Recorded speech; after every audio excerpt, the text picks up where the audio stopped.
What's up everybody, it's Andrew here and we're into part 3 of my 5-part series running down the drivers in the 24 F1 World Championship and how they performed this year. So far we've looked at Maldonado, Ericsson, Gutierrez, Chilton, Suttil, Raikkonen, Kobayashi, Grosjean, Kvyat and Massa, and now we're really getting into the top half of the little study that I've done into rank all the drivers 1 to 22. So on to number 12, and someone who's probably had one of the more talked about seasons in terms of his performance, and is someone at the moment I think who is really splitting views between a lot of fans in the F1 community. I'm talking about Sebastian Vettel. Let me just outline where I thought Vettel needed to be at the start of the season.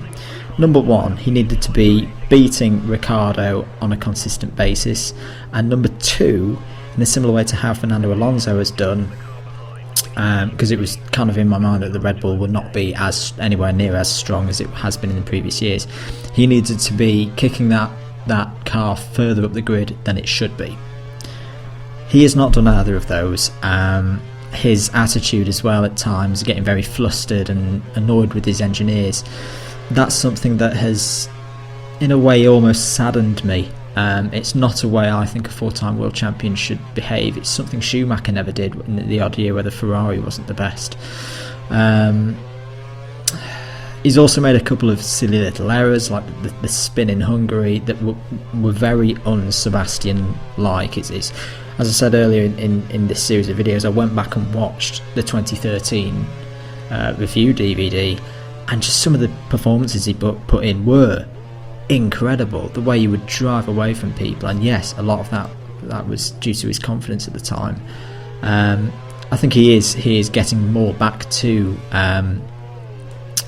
the Sebastian that we've known, that we've seen over the last few years, but I think he really needs to have a strong last end of the season. Otherwise he's going to start getting people hating on him on a more regular basis in regards to, is he a worthy 4-time world champion? I'm not going to discuss that now. In fact, I've discussed it in videos before. You can go search them if you like. But in terms of his performance as team leader, he needs to step up. As we go properly into the top half, let's look at number 11 on my list, and that's Kevin Magnussen.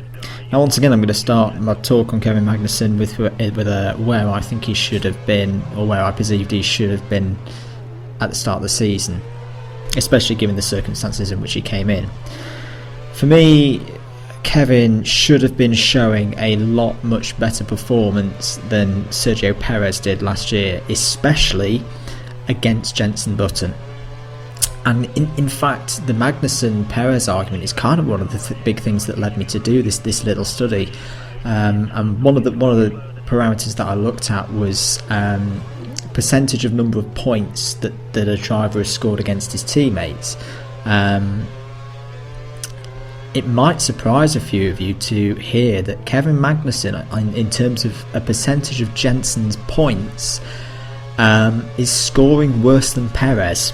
It's very close, it's a couple of percent, but it's definitely not the big kick up in points and almost matching Button point for point that we were expecting to see from Magnussen, especially given how much hype there was around him, and especially after the first race when he got what was eventually second place. He's not going to lose his drive because he's so in the McLaren camp like Hamilton was when he first came on the scene. But especially with a couple of rookie errors that he's made and incidents that he's got mixed up with, I still think that he's got the potential to be a really strong driver in the future, but I still think he should have had a year in GP2. Which I'm sad to say, because I'm a McLaren fan and I don't want to see him do well. Into the top 10, we're going to talk about the man Magnussen replaced, and that's Sergio Perez. Sergio, he's been a bit of a frustration, I think, this year. He's been inconsistent. That's the key word, really, to sum up his season. he's just been all over the place. He's had the great results like he had at Bahrain. He's shown promise against Hülkenberg, but at times he's kind of either just disappeared into the mid-pack, similar to how he did with McLaren last year, or he's made silly errors and got caught up in stuff. In fact, was it at Hungary in the last race, he actually got tangled up with his own teammate.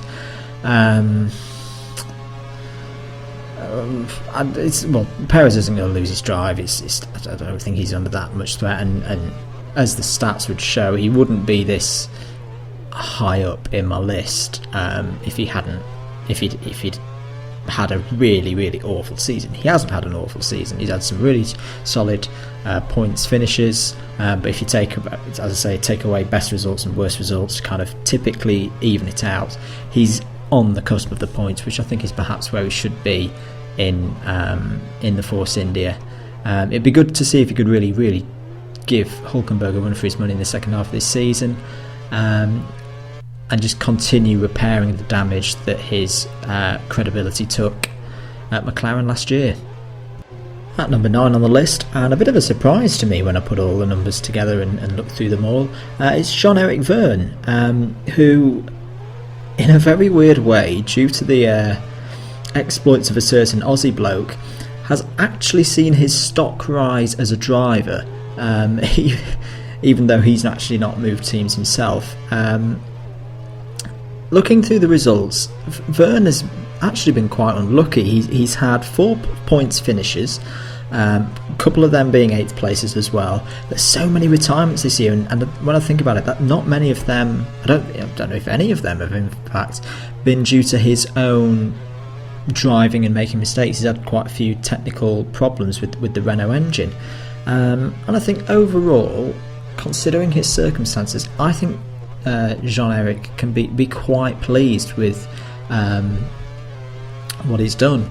I think I'm right in saying, I remember back to my preview videos at the start of the year, and I said that the big thing that Jev had to do was do not get beaten by Daniil, which he hasn't done. He's looked that couple of yards ahead, which you would expect with the experience that he's got.